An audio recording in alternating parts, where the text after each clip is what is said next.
എന്റെ മണ്ടയ്ക്കാട്ട് ഭഗവതി, എല്ലാ പുരുഷന്മാരും ഇങ്ങനെ ദേഷ്യം വന്നാ പിന്നെ എന്ത് ചെയ്യാന്ന് അറിയില്ല.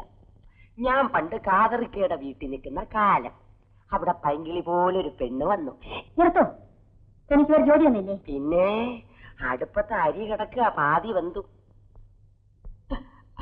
എന്റെ മണ്ടയ്ക്കാട്ട് ഭഗവതി, ഇപ്പൊ ഞാൻ മനസ്സ് വിചാരിച്ചതേ ഉള്ളൂ, കാമദേവനെപ്പോൾ. നിനക്ക് ദുഃഖം ഉണ്ടാകുമെന്ന് എനിക്കറിയാം. തെറ്റായ പലതും എന്നെ കൊണ്ട് ചെയ്യിക്കുന്നത് നീയാണ്, നിന്റെ പിടിവാശിയാണ്. നിങ്ങൾ എങ്ങനെ ജീവിച്ചാലും എനിക്ക് വിരോധമില്ല. പക്ഷേ എന്റെ വീട്ടിൽ ഇങ്ങനെ അഴിഞ്ഞിറങ്ങാൻ അനുവദിക്കില്ല. നിന്റെ അനുവാദത്തിലൂടെ യാതൊരു വിലയുമില്ല. അത് നോക്കിയാണെങ്കിൽ ഞാൻ വന്ന ദിവസം തന്നെ ഇറങ്ങിപ്പോണമായിരുന്നു, അല്ലേ? അത് എപ്പോഴായാലും വേണ്ടിവരും. നുണ പറഞ്ഞ് നിങ്ങൾക്ക് എല്ലാരും വിശ്വസിപ്പിക്കാം, എന്നെ ഒഴിച്ച്. തീർച്ചയായും നിനക്ക് ഭ്രാന്താണ് ദേവി. നീ ഒന്നാലോചിച്ചു. ഒരു ബന്ധവുമില്ലാത്തൊരു വീട്ടിൽ ഒരു തെറ്റും ചെയ്തിട്ടില്ലാത്ത ഒരു പാവപ്പെട്ട സ്ത്രീയുടെ മരിച്ചുപോയ ഭർത്താവാണെന്ന് പറഞ്ഞുകൊണ്ട് താമസിക്കാൻ ആർക്കാണ് കഴിയുക? ആരാണ് അതിന് ധൈര്യപ്പെടുക? എനിക്ക് വേണമെങ്കിൽ നിന്നെ ഭ്രാന്താശുപത്രിയിൽ അഡ്മിറ്റ് ചെയ്യാം. ഞാനത് ചെയ്യാത്തത് അതെന്റെ അന്തസ്സിനെ കൂടി ബാധിക്കുന്ന കാര്യമാണല്ലോ എന്ന് ഓർത്തിട്ടാണ്. ഇനിയും പരീക്ഷിക്കാനാണ് ഭാവമെങ്കിൽ അതിന്റെ ഫലം അല്പം ക്രൂരമായി പോവും. അത് ഞാൻ അനുഭവിക്കേണ്ടി വരും.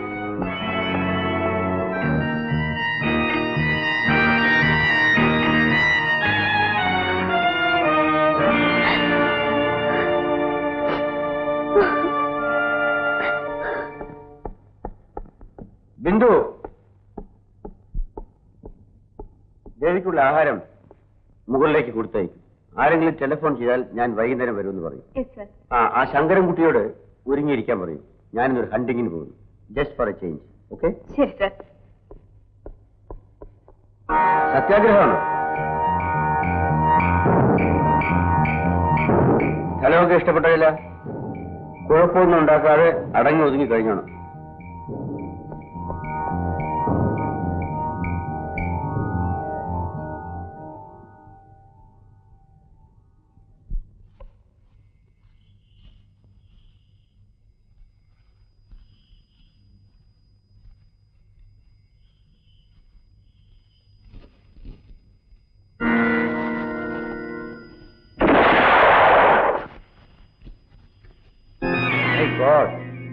നിങ്ങൾ എന്നെ കൊലക്കുറ്റത്തിന് ജയിലിൽ കയറ്റാനുള്ള പുറപ്പാടാണ്. എന്താ ഇവിടെ ഈ രാത്രിയിൽ? ഞാനൊരു കുറ്റവാളി അന്വേഷിച്ചിറങ്ങിയതാ. എന്നിട്ട് കിട്ടിയോ? കിട്ടിയിട്ടില്ല. കിട്ടും, ഇന്നല്ലെങ്കിൽ നാളെ. Wish you all the best.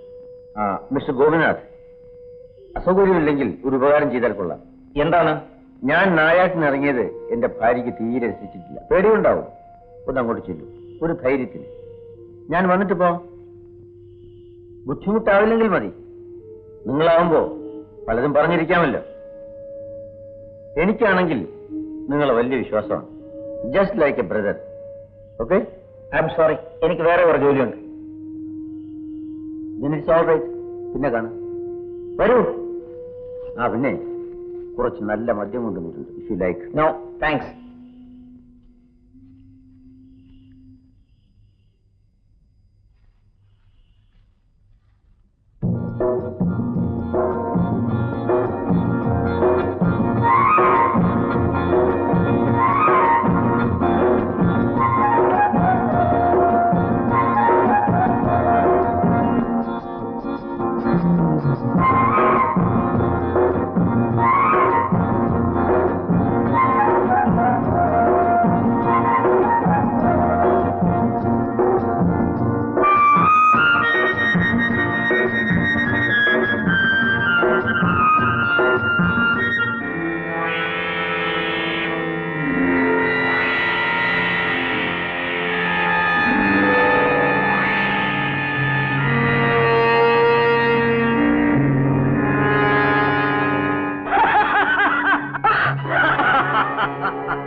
ഇങ്ങനെ തനിച്ചിരിക്കാൻ പാടില്ല. ജനുവരി 14-ാം തീയതി ഈ കുന്നിൻ ചെരുവിൽ എന്റെ മോൾ എൽസി കൊല്ലപ്പെട്ടു. അവൾക്കും നിന്റെ ഇതേ പ്രായമായിരുന്നു, ഇതേ രൂപമായിരുന്നു.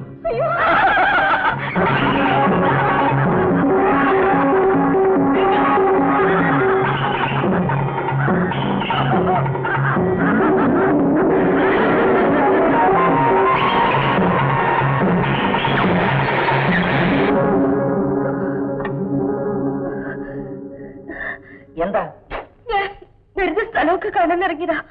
അപ്പൊ ഒരു പ്രാന്തൻ 1974 ജനുവരി 14 എന്റെ മോൾ എൽസി കൊല്ലപ്പെട്ടു. അവൾക്കൊരു കള്ളക്കാമുകനുണ്ടായിരുന്നു, ഇതേ പ്രായം. സാരമില്ല, ഭ്രാന്തന. കാറി കയറിക്കോളൂ, ഞാൻ വീട്ടിൽ വിടാം.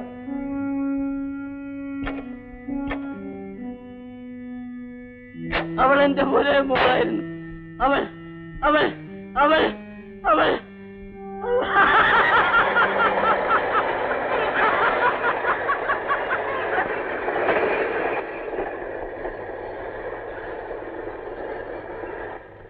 നിർത്തിക്കൊള്ളൂ, ഞാൻ ഇവിടെ ഇറങ്ങിക്കോളാം. ഏതായാലും ഇവിടെ വരെ എത്തിയതല്ലേ, ഞാൻ വീട്ടിൽ വിടാം. വേണ്ട, മാഡം കണ്ടാൽ എന്നെ വഴക്ക് പറയും.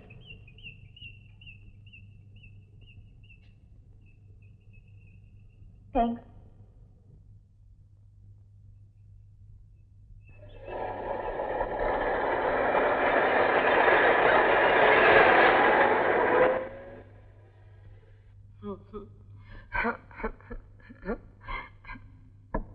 സാറേ, സാറേ, സാറേ. അയ്യോ, കുളിര് കോരിപ്പോയി. എനിക്കെന്തോ വേണം? ഈ ശങ്കരിക്ക് ഇവിടെ ഒരു സ്ഥാനവുമില്ല സാറേ.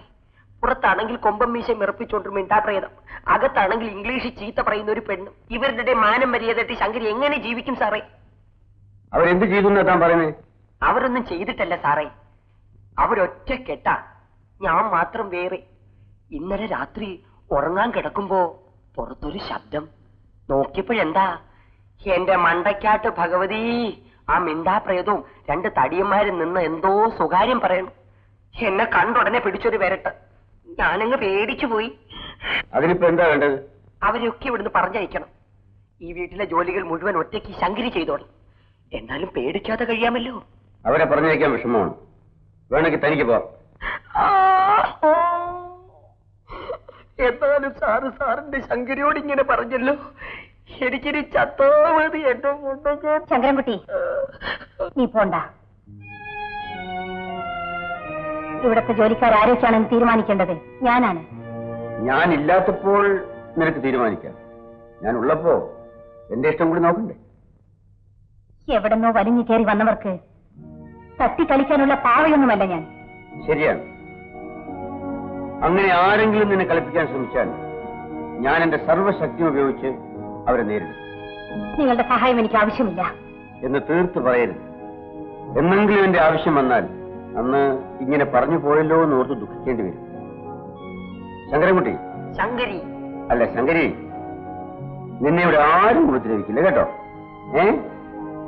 നീ കുഴപ്പമൊന്നും ഉണ്ടാക്കാതിരുന്നാ മതി. ഓക്കോ? ദേവി, ദേഷ്യപ്പെട്ടിട്ട് കാര്യമില്ല. നീ എന്തൊക്കെ പറഞ്ഞാലും ഞാൻ ഈ വീട്ടിൽ തന്നെ താമസിക്കും. നിന്റെ മനസ്സ് മാറും എന്ന പ്രതീക്ഷയോടെ.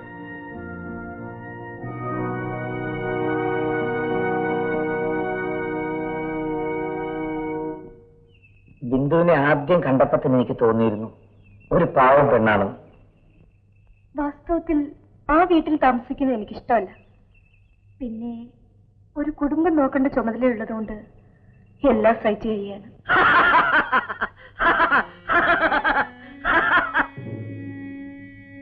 ഇവിടെ വരൂ. ഇല്ല, ഞാൻ വരില്ല. അന്ന് അയാൾ ഇങ്ങനെയാണ് എന്നെ വിളിച്ചത്. എന്നിട്ട് ഞാനില്ലാത്ത നേരം നോക്കി എന്റെ മോളെ പിടിച്ചോണ്ട് പോയി അയാൾ കൊന്നു. ഇല്ല, ഞാൻ വരില്ല. നമുക്ക് പോകാം. ശങ്കരൻകുട്ടി, ശങ്കരൻകുട്ടി, ആരാണ് എന്റെ പെട്ടി തുറന്നത്? ശങ്കരൻകുട്ടി. എന്താ ദേവി ബഹളം? നീ എന്തിനാ ഇങ്ങനെ ദേഷ്യപ്പെടുന്നത്? ഞാനില്ലാത്തപ്പോൾ എന്റെ മുറിയിൽ കയറി പെട്ടി തുറന്നത് ആരാണെന്ന് എനിക്കറിയണം. പെട്ടി തുറന്നെന്നോ? അതിശയമായിരിക്കുന്നല്ലോ. എന്നിട്ട് നിന്റെ ആഭരണങ്ങൾ എന്തെങ്കിലും മോഷണം പോയോ? കക്കാൻ വന്ന കള്ളനായിരിക്കില്ല കയറിയത്. പിന്നെന്താ? ഒന്നും മോഷണം പോയില്ലെങ്കിൽ പെട്ടി തുറന്ന ആളിനെ കള്ളനെന്ന് വിളിക്കുന്നത് ശരിയല്ല. ഏതായാലും ജോലിക്കാരെ വിളിച്ച് വരട്ടിയിട്ട് കാര്യമില്ല. നമുക്ക് അന്വേഷിക്കാം. നിങ്ങളാണത് ചെയ്തെന്ന് എനിക്കറിയാം. ഞാനോ? എന്തിന്? എന്നെ പറ്റിയുള്ള വിവരങ്ങളെല്ലാം അറിയാൻ. എന്നിട്ട് എല്ലാവരുടെയും മുമ്പിലുള്ള നിങ്ങളുടെ അഭിനയം തുടരാൻ. എനിക്ക് നിന്നെപ്പറ്റി അറിയാൻ പാടില്ലാത്തതായി യാതൊന്നുമില്ല. നിനക്ക് വല്ല സംശയവും നിന്നെപ്പറ്റി ഉണ്ടെങ്കിൽ ചോദിക്കാം. ആ ദേവി, പിന്നെ നമ്മുടെ പീരുമേട്ടിലെ ആ എസ്റ്റേറ്റ് വിറ്റിട്ട് ഇവിടെ അടുത്തെങ്ങാനും കുറെ സ്ഥലം വാങ്ങി വല്ല ഫാക്ടറി എന്തെങ്കിലും തുടങ്ങിയാലോ എന്നൊരു ആലോചന. നിനക്ക് എതിർപ്പൊന്നുമില്ലല്ലോ? ആ ഡിവൈഎസ്പിക്ക് ഫോൺ ചെയ്യാനായിരിക്കും ഓടിപ്പോകുന്നത്. എന്തിനാ എപ്പോഴും അയാളിങ്ങനെ ഉപദ്രവിക്കുന്നത്? പാവം.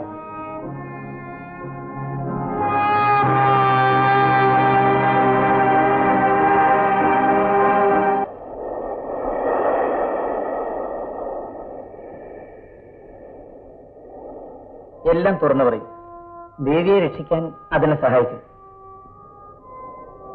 വർഷങ്ങൾക്ക് മുമ്പാണ്, വിവാഹത്തിന് മുമ്പ് ഞാനൊരാളെ സ്നേഹിച്ചിരുന്നു. വേണു.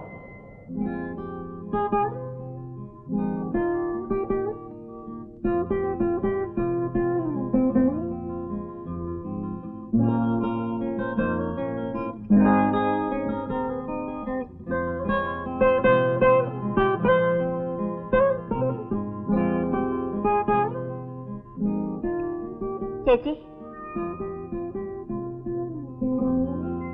അതാരാ ഗീത? പുതിയ താമസക്കാരനാ, വേണുന്നാ പേര്.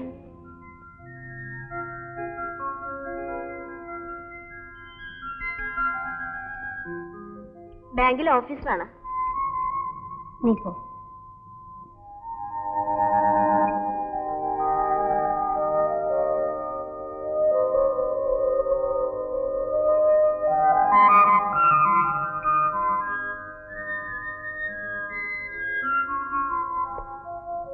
ഞങ്ങൾ പരിചയപ്പെട്ടോ?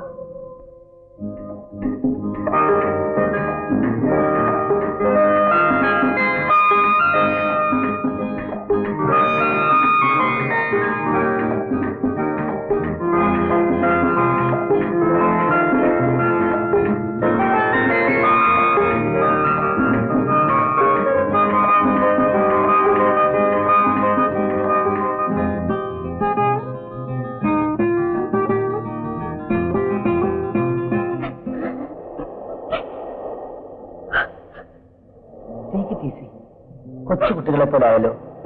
പറയൂ.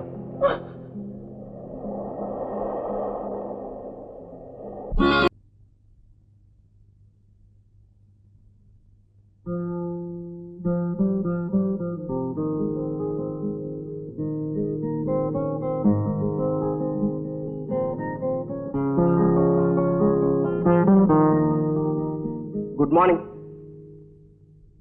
പെണ്ണുങ്ങൾ ഇത്ര നേരം കിടന്നുറങ്ങാൻ പാടില്ല. 7:30 വെളുപ്പിന് എണീക്കണം. എണീറ്റ് അമ്പലത്തിൽ പോകണം. എന്നിട്ടെന്തിനാ? ഇഷ്ടപ്പെട്ടതെല്ലാം ലഭിക്കണേ എന്ന് ദൈവത്തിനോട് പ്രാർത്ഥിക്കാൻ. അമ്പലത്തിൽ പോയി പ്രാർത്ഥിക്കാതെ തന്നെ ഇഷ്ടപ്പെട്ട ആളിനെ എനിക്ക് ലഭിക്കാൻ പോയല്ലേ? ഇന്നലെ രാത്രി ഒരുപാട് നേരം സംസാരം കേട്ടല്ലോ. അച്ഛൻ വന്നിട്ടുണ്ട് എന്നെ കൊണ്ടുപോവാൻ.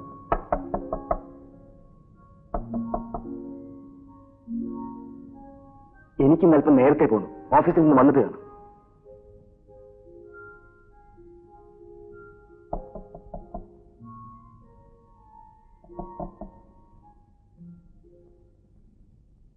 നമുക്കിപ്പോ തന്നെ പോകാം അല്ലേ മോളെ? എസ്റ്റേറ്റിൽ ഞാൻ രാവിലെ ചെല്ലാമെന്ന് പറഞ്ഞിരുന്നു. അയ്യോ, വൈകുന്നേരം പോവച്ചാ. ഞാനിന്ന് എന്റെ ഒരു ഫ്രണ്ടിനോട് ഇങ്ങോട്ട് വരാൻ പറഞ്ഞു. അത് കൊള്ളാം. അപ്പൊ എന്റെ കാര്യം അവിടെ കിടന്നോട്ടെ എന്ന് അല്ലേ? അതല്ല അച്ഛാ, ഇന്ന് അച്ഛനെ ഞാനൊരാളെ പരിചയപ്പെടുത്താം.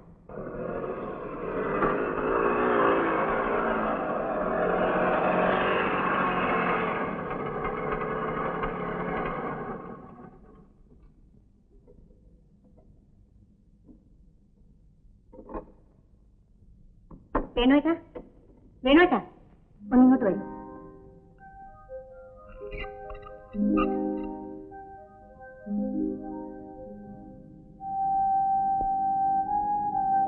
ഇതാണ് അച്ഛാ ഞാൻ പറഞ്ഞ വേണുവേട്ടൻ. നമസ്കാരം.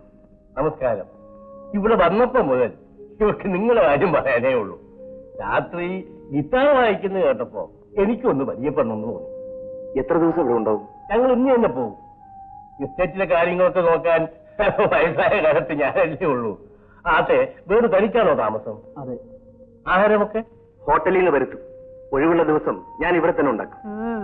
അത് കഴിക്കാൻ ചിലപ്പോൾ ആളെ കൂരിക്കെടുക്കേണ്ടി വരും അല്ലേ? അത്ര മോശമാകാറില്ല. വേണമെങ്കിൽ വന്നു നോക്കൂ, ഞാൻ ബോധ്യപ്പെടുത്തി തരാം. അത് വേണ്ട. വേണു ഒരു ദിവസം ഞങ്ങളുടെ വീട്ടിലേക്ക് വരൂ. ഇവരുടെ പാചകത്തിന്റെ ഗുണഗണങ്ങൾ വേണുവിന് മനസ്സിലാക്കാൻ വരും. ഞാൻ വരാം.